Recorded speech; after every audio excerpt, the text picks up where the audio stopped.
Şu ayet qaralып китте bu Talaq surasында. Балаларга аңлатырга тырыштык инде. Аятта Аллаһ Тәала әйтә: "Ва ман яттақиллаһа", менә без аны күркә алдык. Бу шарт. Кем Аллаһ Тәаладан курка, тақвалы була.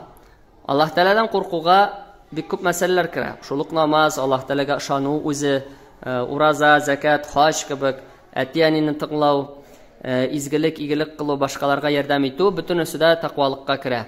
Аллаһ Тәала әйтә: "Ядж'ал лаху махраҗа".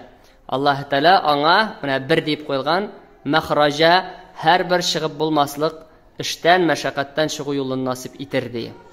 Димәк, беренче шарт менә шушы мәсьәлә һәрбер мәшәкатьтән чыгу өчен Аллаһ Тәаләгә кайтырга кирәк икәнлеген аңлата. Илемтәңне яхшыртсаң, Аллаһ Тәала чыкмастай юлдан да чыгу юлларын бирер ди.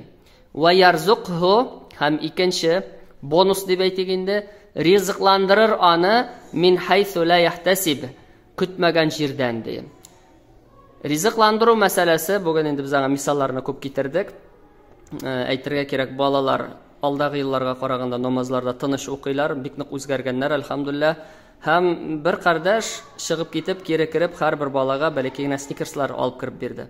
Менә шуның мисалында без аңа анализ ясадык, ни өчен Аллаһ Тәала биргәнлеген.